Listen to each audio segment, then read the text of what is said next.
Now, ladies and gentlemen, before I introduce the honorable panel members for the final session of the day, I would like to give you a quick insight into what exactly this panel is going to discuss.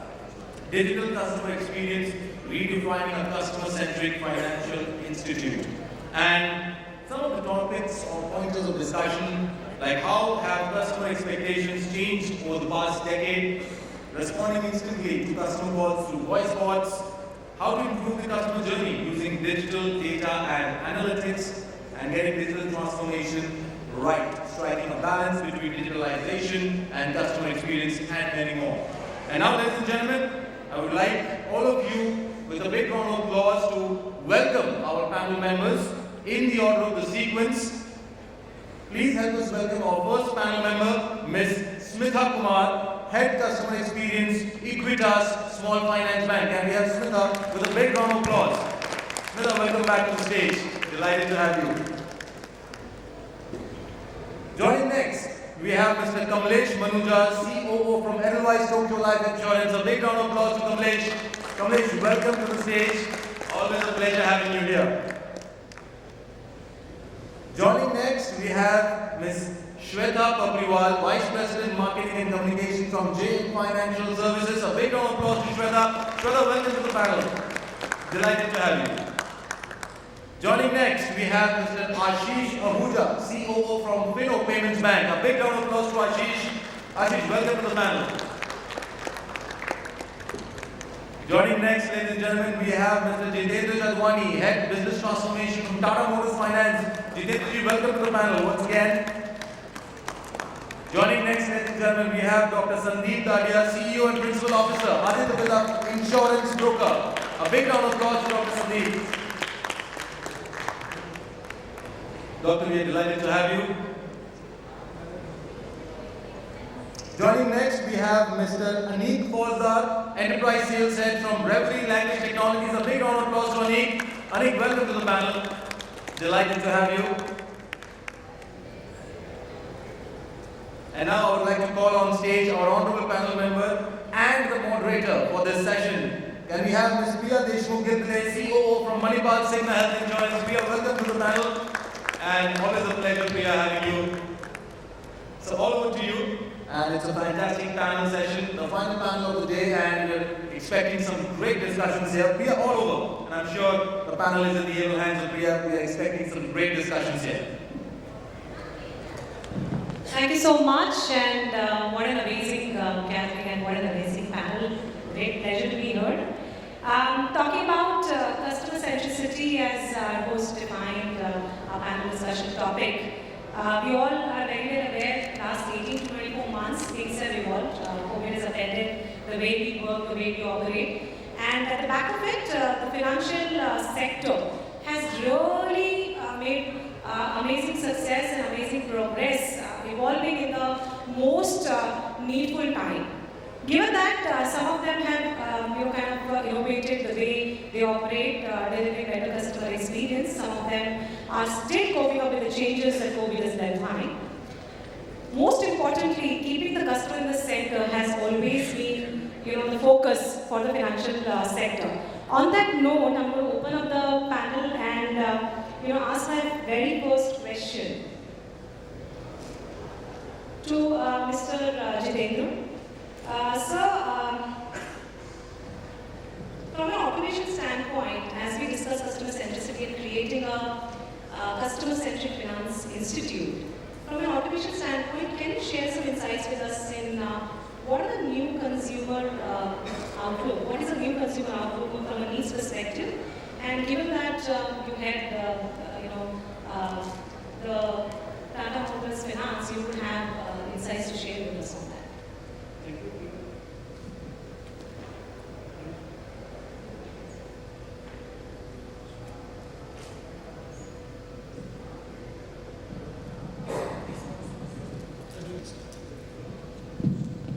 Thank you.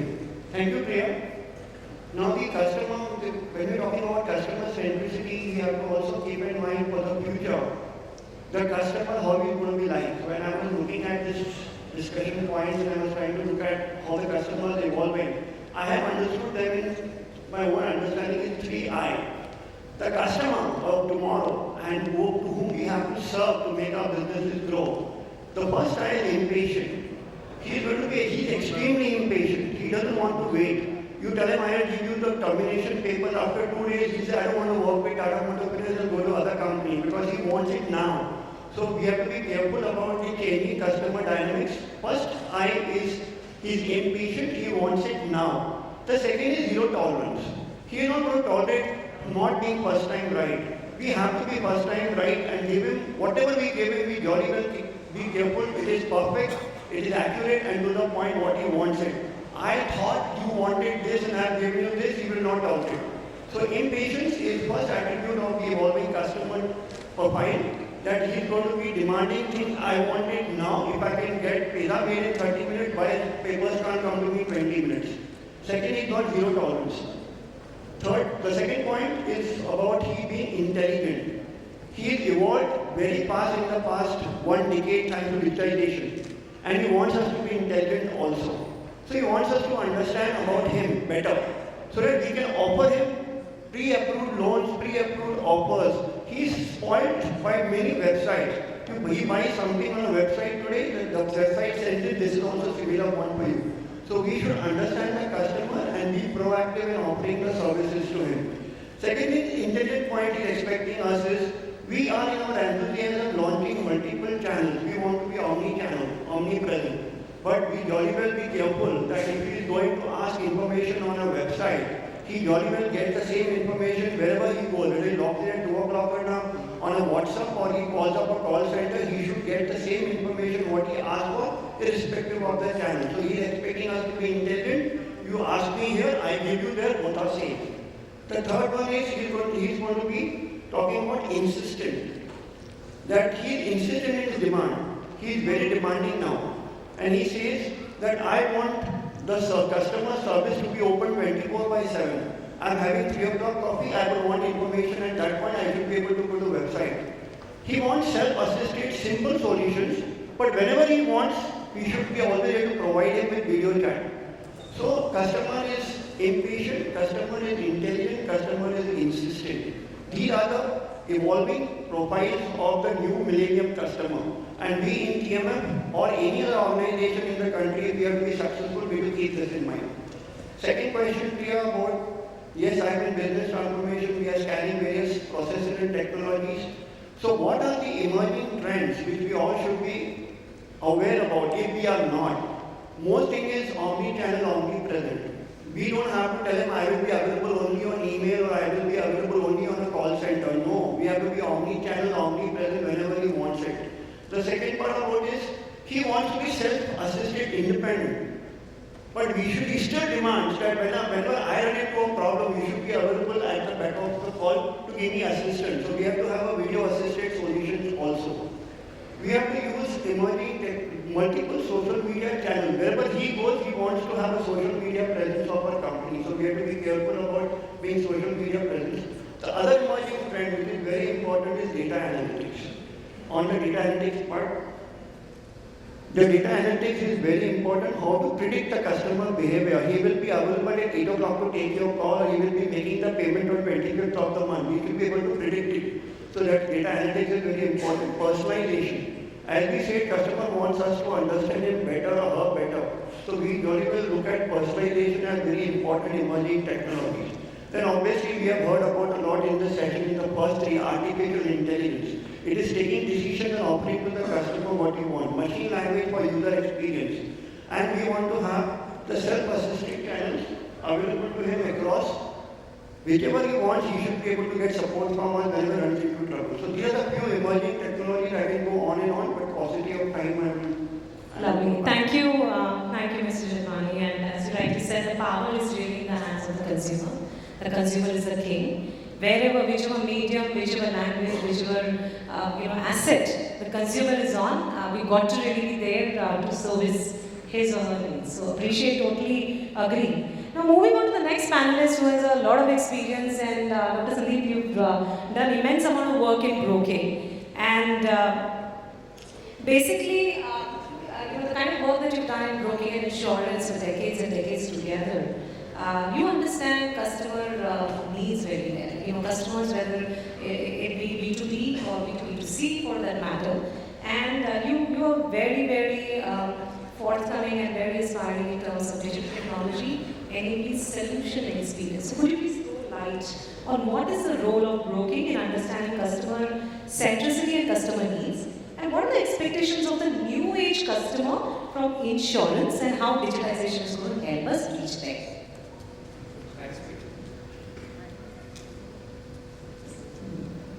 Thank you, Priya. So I think one must understand the insurance sector per se.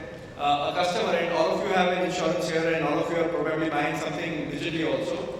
So you need to understand, and every one of us needs to understand on the provider side or on the buyer side, that insurance sector is dominated by insurance broking as well as insurance industry. The customer has a choice either to go directly to an insurance company or come to the broking setup. So now, the global trend has now moved that most of the business is now routed through brokers. And in India also nearly 60+% of the business are routed through intermediation. So now what is the customer which is looking for from these setups?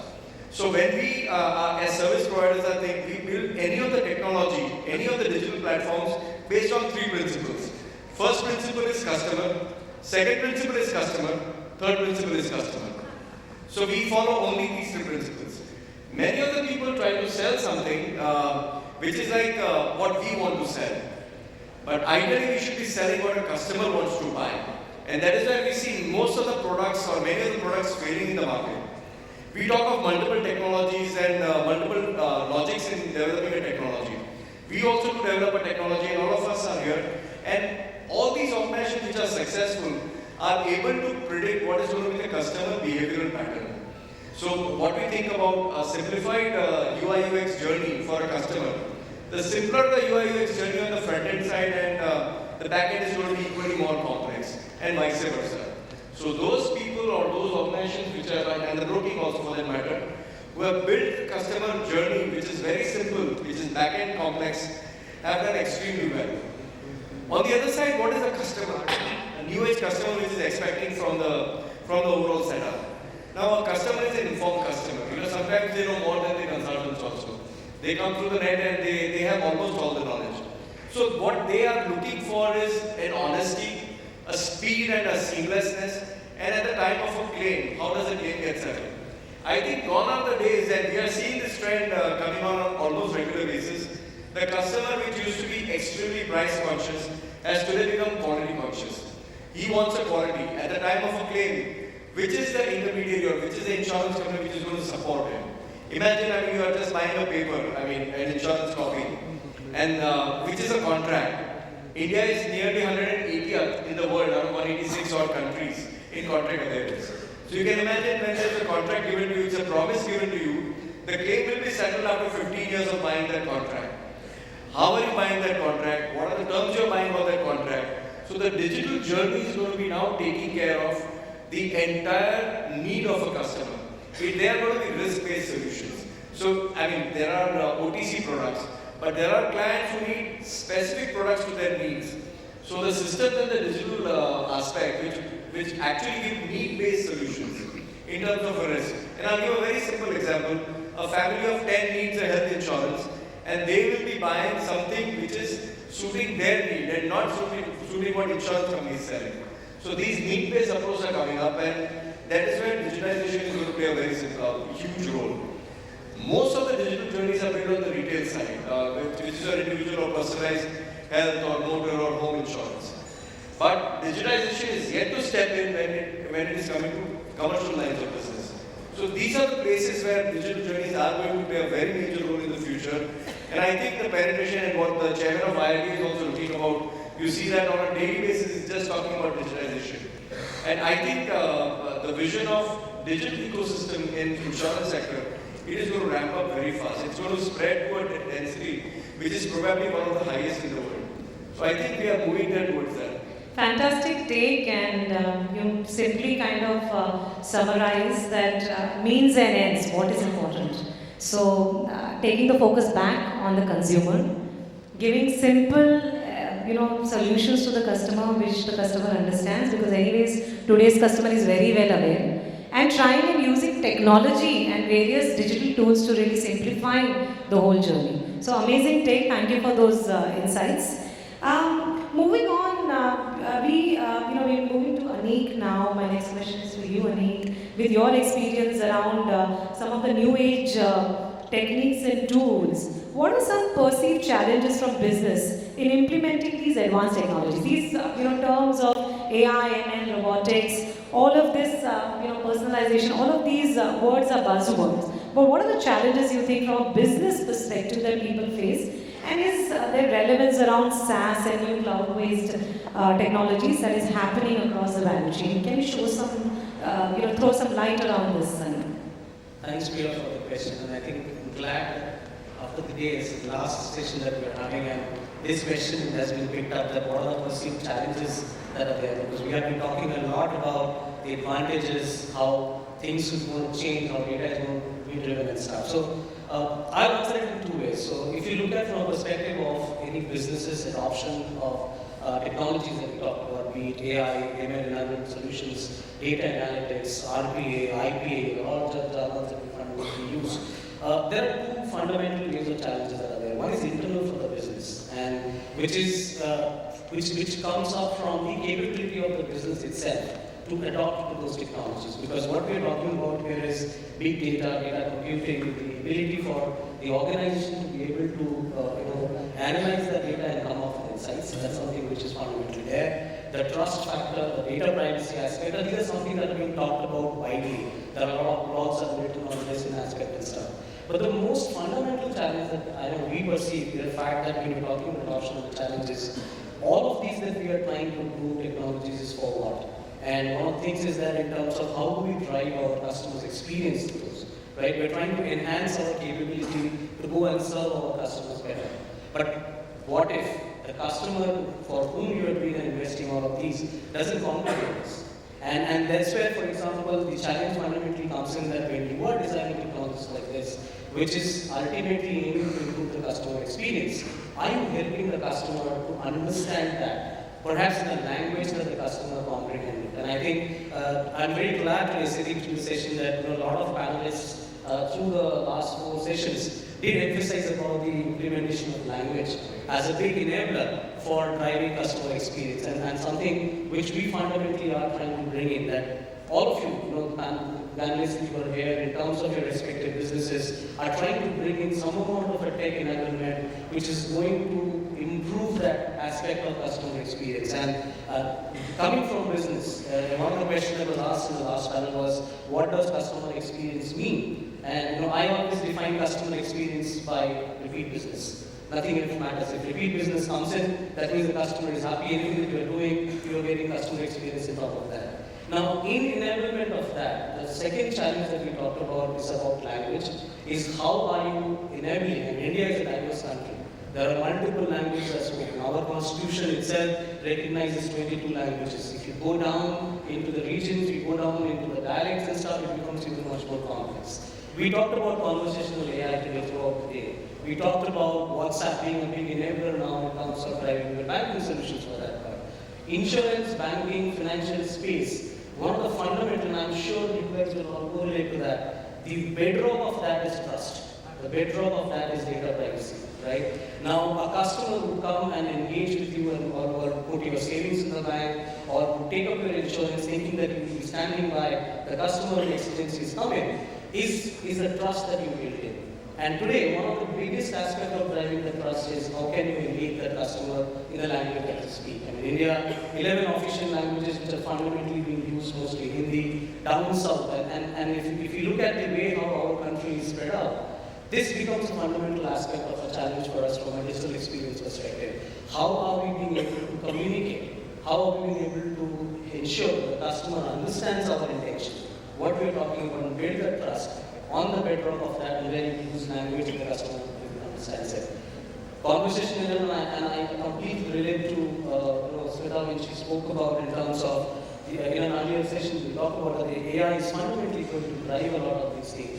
Man and machine will coexist, and this is something which will fundamentally go in our enablement of businesses that are there. But if we can drive this, keeping in mind India as a big market, keeping in mind that the language becomes the bedrock of enablement of connecting all initiatives that we're talking about, is where I think the biggest aspect of the ability fundamentally comes in. From the challenge perspective that you talked about, if enterprises or businesses doesn't understand this part, a lot of the efforts would be good to have, but may not be impactful or effective in terms of giving the return dollar or the money that or rupee that you're trying to earn from that.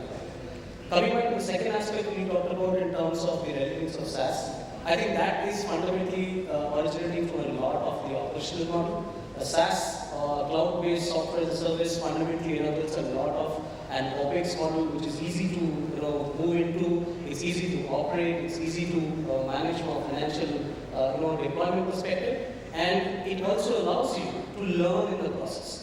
That you can start small, you can go flexible, and that's what's fundamentally a SaaS or a CPaaS or a language as a service. If you talk about new initiatives, fundamentally gives you the opportunity that you can start small, you can start experimenting, you start piloting a couple of your touch points, and then start see how you expand that part.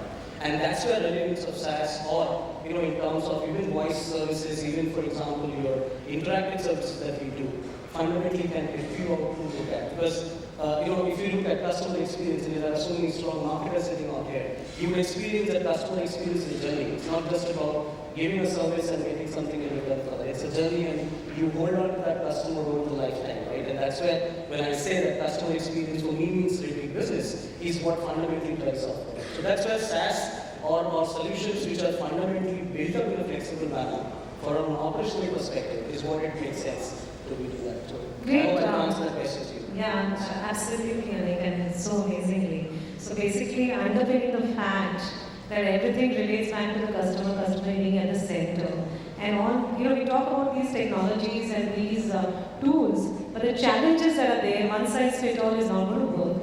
And every customer, as Dr. Sandeep mentioned, we have different needs. We can't just slap a single solution that we think as a company, whatever be it, under the financial sector segment, that this is the solution that will fit the customer. So I guess amazing summarization of that, and also the fact that whatever dollar is put into the business, it has to make commercial sense. It has to give value to the customer. It has to, kind of bring back commercial value to the organization and build long-term value for the shareholders in the country. So amazing. That brings me to the next question. Smita, given your vast experience as a customer experience expert, Anik spoke about it, Mr. Jitendra spoke about it, and Dr. Sandeep spoke about it. It's all about what is the customer needing, what is the customer's need. Is the customer aware of what the needs are, stated and unstated? And there's so much of overload of data. So what are the key insights or data tools, new age tools that could be used to deliver meaningful customer experience that sometimes probably the customer also doesn't know that this is my need? So that's my question to you, Smita. Very rightly put. So often customers really don't know what they need. So if you go and ask the customer, you have some idea in mind, and you go and ask the customer, what exactly would you want, or how would you want it? You might not really get the answer to it, right?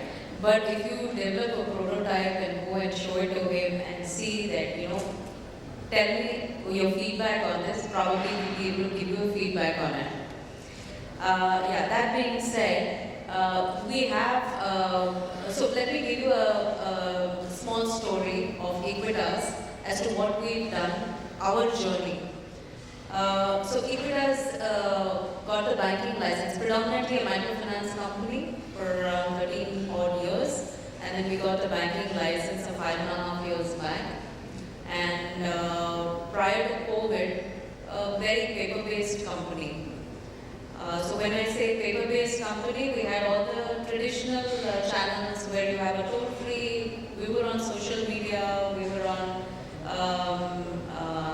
emails and stuff like that. So that's where we were. COVID hit. So what had to be done now? How do we get business? Are we doomed? Was the question.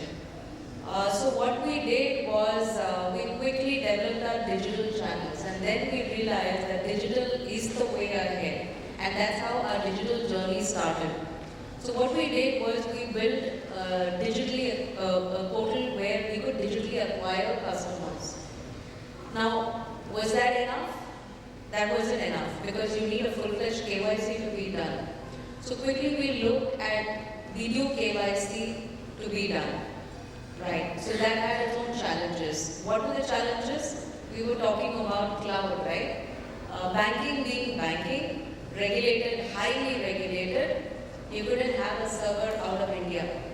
I mean, the cloud should be in India, and you are governed by a list of do's and don'ts. So we had to identify a vendor who could provide this information. And not only that, the vendor couldn't store that information. It had to be Equitas' own cloud, right? It should be a private cloud. Now that being the case, it was quite a cost. So we did take the plunge. We did go ahead. We implemented that. So from a 30,000 kind of every month account opening, suddenly our sales jumped to 2 lakhs a month, right? Now we were caught by surprise. We were wondering, oh God, now what do we do? How do we service these customers? So then came up the digital. Okay, let us look at what happened then. Then we looked at all the digital channels that were used by customers. So most of the digitally acquired customers really didn't want. So these are the millennial type of customers between 35 years, so 18 to 35 kind of an age bracket. So they wanted, like the other panelists mentioned, that they wanted everything quick, so that information, whatever was required, had to be there with the customer. So we looked at web chat. Obviously, the next one is web chat and chat mods, and all those implementations were done. So is that good enough? Not really. So what was next? So we are right now looking at video engaging with customers. Video banking as a channel is there. We implemented DIY services on our website. In fact, I should take pride in saying that we are one of the very few banks which have a wide variety of DIY services on our mobile and internet application. So you can change your mobile number, you have a dormant account, you can activate your dormant account, you have email ID change, communication address change. So these 3 critical items which other banks pause because they want to verify whether it is the customer or not, which is giving the request. So all of these are being enabled digitally, and many more such features that I'm just not listing it now. So we are one of the very few banks who have digitally enabled almost all the journeys of the customer on our app. So is that good enough? No. So we said that, okay, now let us look at video engaging with customers. So we found that SMS outdated, sending emails outdated. Do people actually, really take time to read all of that? So we're currently working on video as a mode, where the customer gets a personalized greeting. We're going to share his account opening on a video. We're going to say that, hey, listen, this is what it is. These are your key features. Do your thing right now, and that's going to be an engaging video, which also has a take back, which means to say, for example, if he says that, yes, I want to do my PIN change right now, then he clicks on it, and then the PIN change portal kind of opens up for him to do. Of course, all of this requires two-factor authentication. In the morning session, somebody had put in a question, why two-factor authentication? As rightly put in the panel, yes, it is required. Required from the regulatory aspect, and more so from the interest of the customer, because we really don't know, whether the customer is using it or somebody else is trying to navigate the system, right? So these are a couple of the things that went well, and I think these are some of the tools that we're using. And of course, the insights that we are drawing from each of these channels. So for each of these channels, we have a customer satisfaction survey that goes out to the customer. And we understand from customers as to what exactly is the challenge in each of these channels, and that's the feed for us. So we have a team which looks at just customer satisfaction surveys and NPS. Their job is nothing but listening to customers, working on, ensuring ensuring that every customer feedback is taken to a logical closure, either in the form of a project or in the form of at least getting back to the customer and telling him that this is how it works. So that's pretty much our journey. Priya.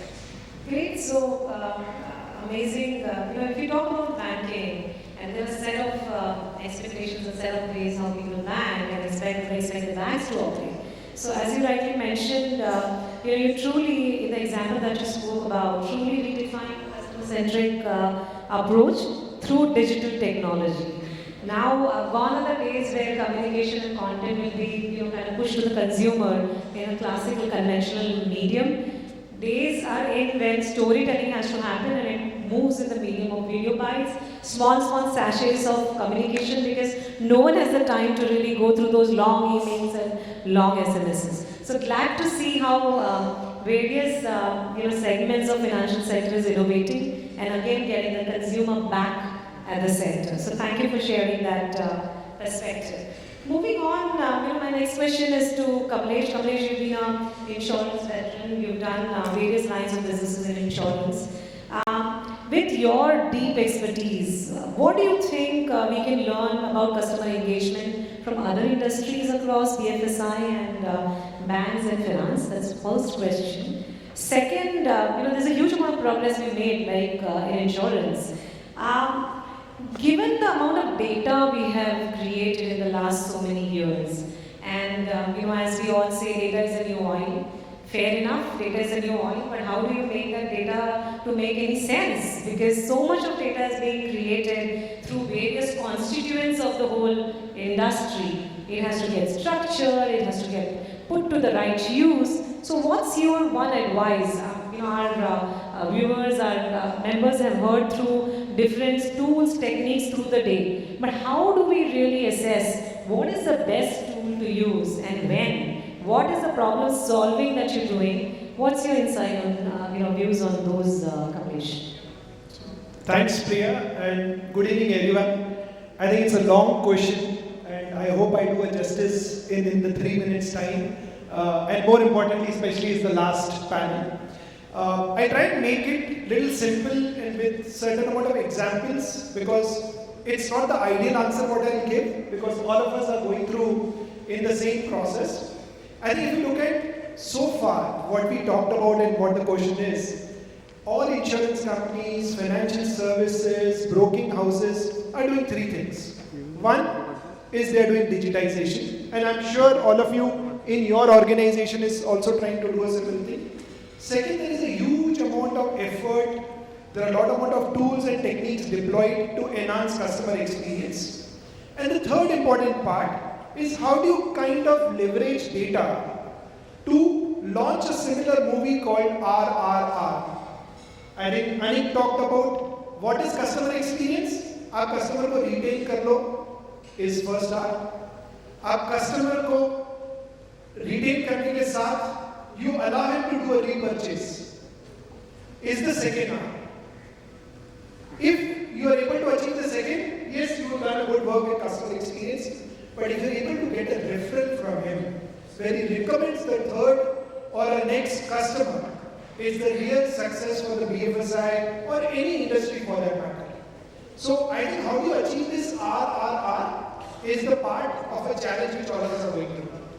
Now, if you look at the problem, seems to be complicated. It's a gyan which everybody gives you. I can also talk about a lot about big data, AI, ML and all those things. But what's more important is how do you kind of make your process. In fact, if you want to kind of achieve an enhanced customer experience, I actually kind of reflect in my mobile phone Netflix. What has Netflix done? They've actually done three things. One is they kind of made consistency. The consumer experience, they've gone to such a level that you can actually want to watch a movie, take a laptop. Not only that, with the same user ID, take a mobile phone. Not only that, you want to actually pick it up on your computer or a television, you have that availability to do that. The second part is they kind of, along with consistency, they kind of created a convenience to the customer with single click. They've got huge reservoir of information, movies, certain amount of things which are available. Single click, you can actually watch a movie. And the third important part is where the big data and analytics plays an important role. I'm sure any one of you has gone to Netflix and you actually watched a full movie, it realizes your preferences. It actually gives you a recommendation and tells you that, hey, this is the top movie you may probably want to watch.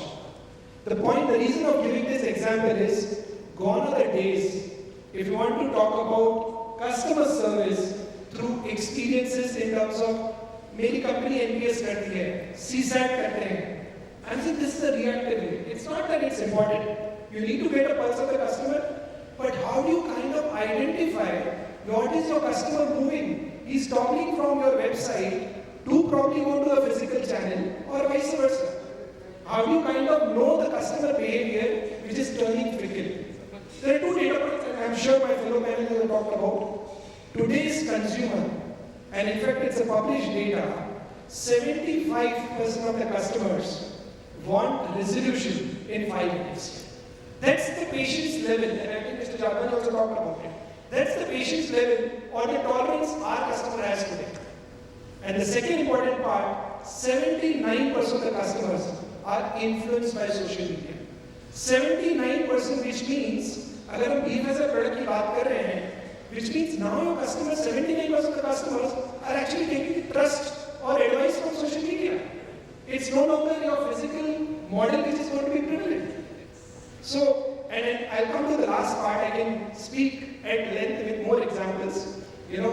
Today our payment part, in fact if you look at China, all the WeChats, which is equal to your WhatsApp, the payment is actually done on chats. Google is tied up with 9 banks in America with the co-branded accounts.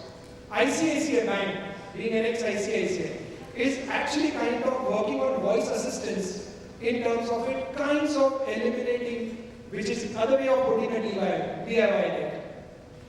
Closing back, if you want to achieve RRR, which is very, very critical, and which is where the next set of revenues will come from it, I think it's very important, plot money maps. What do I mean by money map is, put your money where you believe your consumer is actually, experience is going to matter, and that's where you're going to generate value on that particular bit. And second part is, there's a huge amount of information available.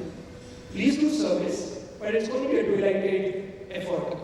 The way it is, if you're going to measure experiences, measure interactions, be it a video, be it a tele, be it any form, capture that information, create hypothesis, reflect on your money maps, which is a process, which means work upon which will give you a value. It's a well-known fact. Individuals in the recession time or otherwise, or organizations working on customer experience are actually generating 3 times value in any form which you talked about, which I talked about 3 hours, it actually multiplies by 3 on that particular. So sorry, Pierre, I took a long time, but I think this is something which I wanted to tell to the audience, so thank you. Very much, and we can see the passion with which you service all the consumers, and the topic itself is so vast. So thank you for sharing those perspectives and giving clear guidance as to how companies should evolve, Kamlesh. Moving forward, with iteratively improving on the feedback, asking a very short question to Ashish. So much of disruption happening, so much of technology and the jargons being used. Ashish, as the Chief Operating Officer of Fino Banks, and so much innovation on the banking side. With the rate in technology development across banking sector, how does one choose the right technology for the right problem that they're trying to solve for? And we all, I feel very concerned that I'm getting tracked. If I don't want to order this pizza, what is the next option? Do I need donuts? I get tracked in all sorts of manner, being with a digital footprint. So keeping that in mind, security really rings an alarm. So what does it take to build a security-first customer acquisition mindset at the sourcing? That's my question to you, Ashish. Thank you, Priya. Thank you for having me and Fino Payment Thanks for the first day. Before I start, ladies and gentlemen, just a small question. All folks who are associated with technology, can you just raise your hand, please? So guys, round of applause for these folks who raised their hand. Because either some of them are transforming and building that transformation for us, or some of them are on the implementation side and implementing that transformation within our organizations. Let me start by giving a few examples. Do not, as my personal belief, a transformation in technology first needs to answer the use case and not a transformation because there is a technology transformation required. When we started the bank, we said there are banks galore, RRB, regional banks, cooperative banks. Why would a customer open an account? So when that survey we found a lot of lacunas, people don't have documentation, the problems. We said, okay, there's a great India stack called UIDI, bank on eKYC. And today, an account opening in Fino takes place in under 4 minutes. And over 3 lakh, close to 3 lakh accounts a month. Now that's where technology transformation comes in. We could have gone the standard process of any other bank, but because we were deeply a rural organization, we used technology. One of my co-panelists mentioned BKYC. We onboard merchant partners not in the range of 20,000-25,000 a month. Today, 15 to 20% of them come through video KYC. Flip side, we said chatbot sounds very, very jazzy and glamorous. Why does Fino Payment Bank not happen? Let's do it. Huge field. Why? Went first in one language, 2 languages. We jumped in, went with WhatsApp banking, created a huge upstream. So you've got to imbibe, you will have failures on the way, but don't stop because of that. Number one. Opportunity, the use cases, look at your use case, then imbibe the technology, not just because the technology is available and you have some money to spend in the organization. You have to build a culture for this. You have to give your teams a leeway to fail, learn from that failure and bounce back. Because no transformation in technology is simple. There is always going to be a pain in the transformation side. Coming to the second point of view, in terms of security, I think today, if there is somebody whose job in an organization is the most complex, even more complex than the CEO's job, is the CTO and the CISO. Because these two guys, the business wants it, I've thought of it, you should have thought of it day before yesterday. And should have delivered it day before yesterday, by the way, before even I thought of it tonight, right? And just make sure that everything runs seamlessly, there should be no hiccups. Well, basic expectations, right? That's in basic expectations we have from our technology folks. Large organizations, very, very complex in terms of technology, fraudsters being one step, I would say 3 to 4 steps ahead of technology. So please, these are the folks who would kind of, you got to merge with them, you got to build products, keeping your folks, your technology folks with you. It has to be one product, one team, a more like a fintech approach is what I would call it. Second aspect being divided into 2 halves. Your data, your apps, there are enough tools, and I won't go down that path, there are experts sitting here, what you need to do to secure everything. But on the customer side, it will be always a continuous journey to ensure that the customer is aware of what the do's and don'ts. And there is no limit to it. You will still get hit by frauds. You just need to build that culture of taking risk into your technology or into your product implementations while doing it to kind of take care of that part. Thank you so much. Great, thank you, Ashish. And just to reflect on this fact, we believe that digital technology and jargons, as I said, they appeal to the most aware and most affluent customer. But amazed to see the use cases that once you put the objectivity of what you're solving and a technological mind to solve it rather than reverse, how the rural customers are also latching onto it and how the whole utilization has gone up. So simplicity is the key, and technology is to enable business outcomes and solving the customer problem rather than reverse the way we normally think about technology. That's what I would like to infer. Absolutely, absolutely. Lovely. Moving on to Shweta, who is our marketing and communications expert from JM Financial Services. So Shweta, you clearly get the voice of the customer, right? I mean, you take the story inside out, you're the consumer voice outside in. So what do you think how important important is customer experience, and how can companies use digital transformation and strike a balance between digitalization and customer experience, and how can we use data for that? Thanks, Priya. Hello, everyone. So, as you mentioned, customer experience. So, according to me, customer experience is not, a one-time effort, as everybody of us here mentioned.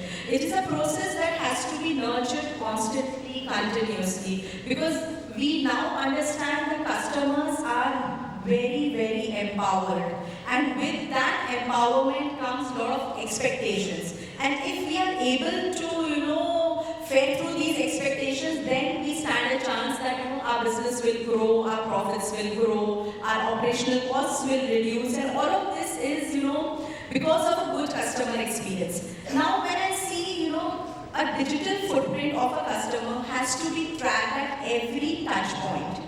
And if you're able to do that, you will be able to come out with actionable insights, which will help you drive, your future business strategy. Now, as you mentioned, data. So for data, I always believe that data is a powerful driver that enables to it enables to get to an automated, agile, personalized, and omni-channel experience which our customers expect. And they help you also to understand how your customers shop, what is their behavior, what do they buy, what do they prefer, which is the time they would buy, and B, accordingly, we can decide or build intelligent and smart tools for a great customer experience. Now coming to technology, see, I believe technology with a purpose, coupled with a right mix of innovation and responsibility, will help strike that balance for a good customer experience, as you asked.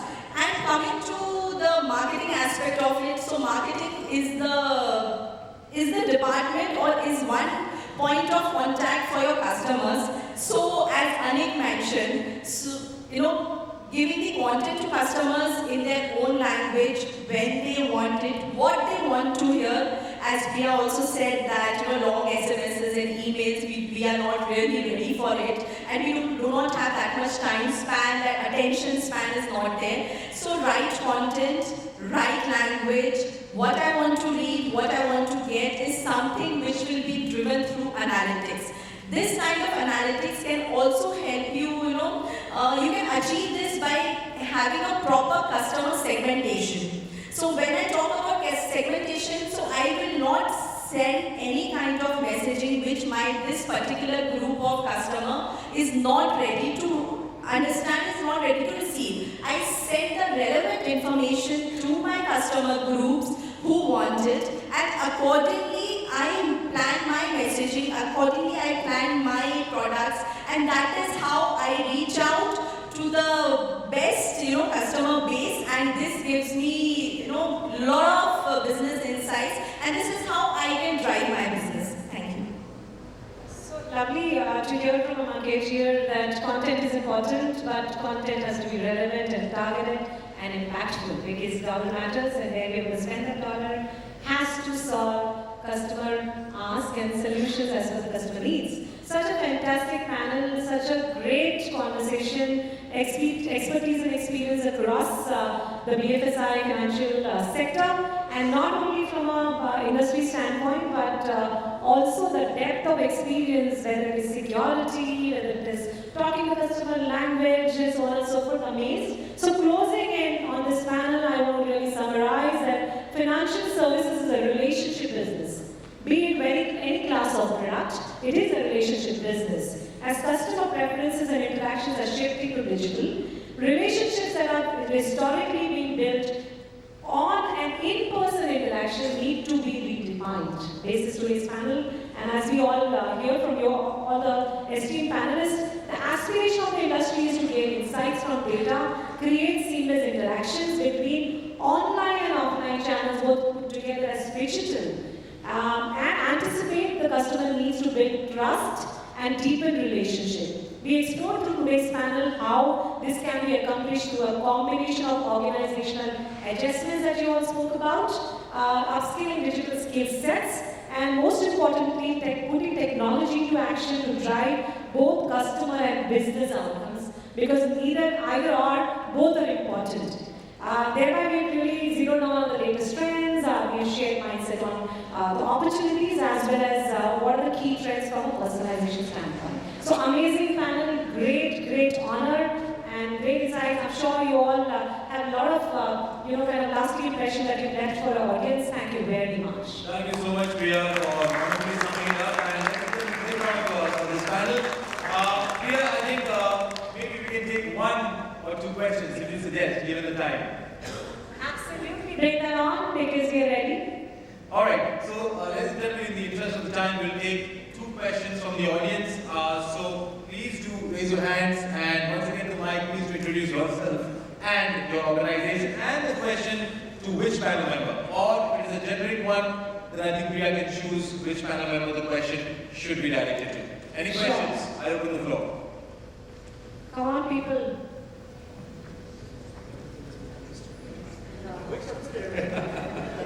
Make use of such a powerhouse of panelists out here.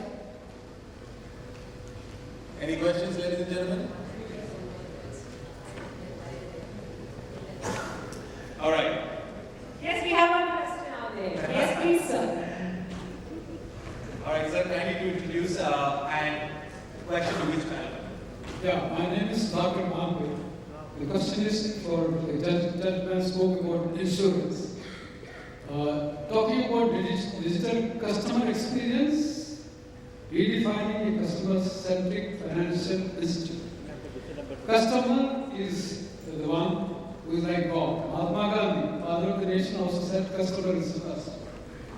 Now, insurance sector is really booming, and our reach, especially with 145 crore people, I think it is less than 25% of the people are covered.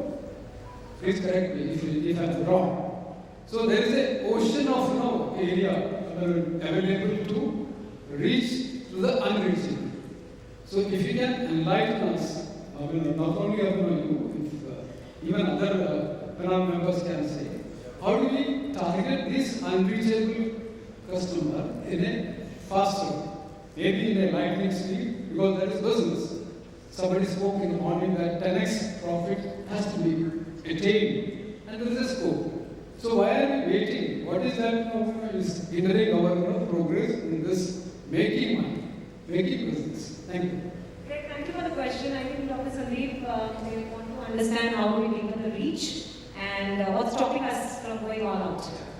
So I think when my colleagues were speaking here on customer and things like that. So any organization which is successful, I just had this in little out of syllabus, but any organization which is successful has 2 C's also. And I believe 2 C's are customer centricity. And other 3 S's are the simplicity, seamlessness, and speed. So of course, this success is possible only if the mantra of the hidden asset behind success is believed. Digitization as an infrastructure is getting created in India. Now when we are saying insurance has to spread to 145 crores of population, if you see today, currently the density of insurance is pretty low, penetration is also pretty low, but that is on the direct side. Now I'll give you certain data if you will understand, and this data is quite shocking. So currently insurance, on the general insurance side, nearly 1 point some percentage of population is insured. Having said that, government is insuring a very large part of population on the insurance side. So there is a large amount of people which are getting insured on a regular basis. There is a PM Yojana, there is state Yojana, there is central schemes which are available. On the agricultural side, a lot of farmers are currently being insured state specific. So if you see, the penetration of insurance is increasing substantially. These people are getting more and more conscious, and I would say certain catastrophic losses like pandemic, like the catastrophe which we are seeing like an earthquake or a flood, which is actually making the insurance more and more viable. And currently from being solicited, we are now being approached by many customers who want to buy insurance. So, in the last 5 years I've seen many customers visiting our office. It's otherwise purely a sales-driven organization, so we have to meet the customers. Customers are coming to us, they are coming to our website. website. They are coming to our virtual real estate, which is the website or the digital space. They want to buy insurance. So it's becoming need of the hour. So I think if you see the plan by 2047, I think almost entire country will be insured. And I think that is the way the country is progressing. Digital infrastructure is a need of the hour. Many of us are creating it. And I think few of us will definitely succeed in that. So I think India is going to be insured in a big way. Thank you so much, Dr. Sandeep, and thank you so much for answering that question. So now with that, we will wrap up this panel. And ladies and gentlemen, before we wrap up the panel, a big round of applause. May I request our other panelists, Ashish wants to add a perspective? Sure. Thought. Absolutely. Just adding on to what Dr. Sandeep said, I think digital will survive along with, or I would say digital will thrive along with the digital part of it. A large part of India would move up the digital chain in its own paces. So if I give an example of my own bank, over 1.1 million touch points in 94% of the districts and 90% of the pin codes of the country, tying up with insurance companies and bringing in simple products for the customer base. So that's another way to reach out through organizations which have large distribution setups, largely and deeply penetrated. Because insurance, one is, for people like you and me sitting in the room, probably we will understand it and go and pick it up on our own. But largely people being a push product would require some form of help and assistance to pick up the right insurance. Naturally, would need to take care that the product is simple and mis-selling is something that will have to be largely looked, kind of circumvented around that piece. Thank you so much. Lovely. Thank you. Over to you. Thank you so much, Ashish. Thank you so much, Birla. And so now, ladies and gentlemen, I would like to call on stage Mr. Vivek Mishra and Mr. Rhythm Balram Sharma from Capital Record Center Private Limited, CBSL Group, to kindly do the honors on felicitate this wonderful panel of experts we have here. Can we have Vivek and Rhythm, please? Thank you so much, Vivek and Rhythm, for doing the honors. We'll start with Dr. Sandeep Dadia. A big round of applause to Dr. Sandeep Dadia. Thank you so much, Doctor, for wonderfully adding into this panel session and enriching all of us.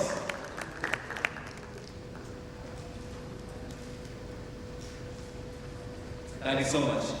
Mr. Ashish Ahuja from Fino Payments Bank. Thank you so much, Ashish. A big round of applause.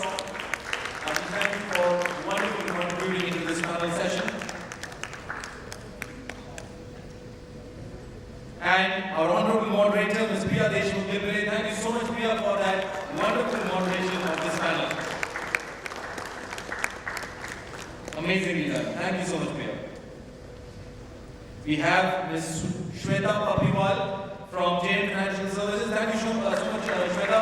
A big round of applause to her for her valuable contribution into this panel session. Moving on, we have Ms. Smitha Kumar from Equitas Small Finance Bank. Thank you so much, Smitha, for giving your valuable inputs and your time for this wonderful panel session. Mr. Kamlesh Manuja from Edelweiss Tokio Life Insurance. Thank you so much, Kamlesh, for your valuable contribution and time for this panel session. Mr. Jitendra Jalwani from Tata Motors Finance. Thank you so much, Jitendra ji, for your valuable contribution to this panel session.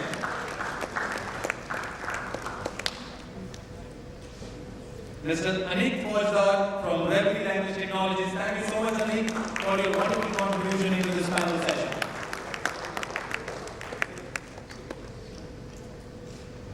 I would now request all the panel members and Priya, if you could come together for a group photograph, and Vivek and Rhythm, if you could also join them for the group photograph session.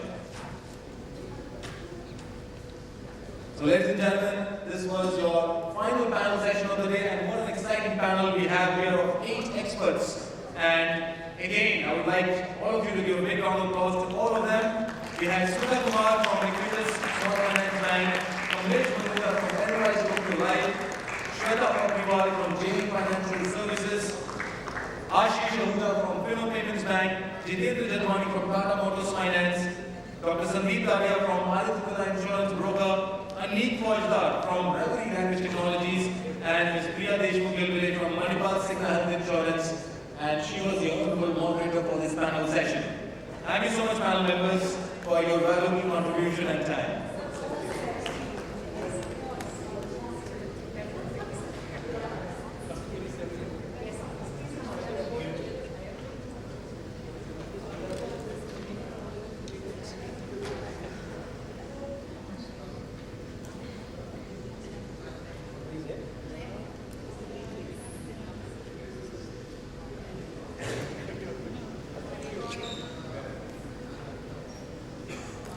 Thank you so much for being such a amazing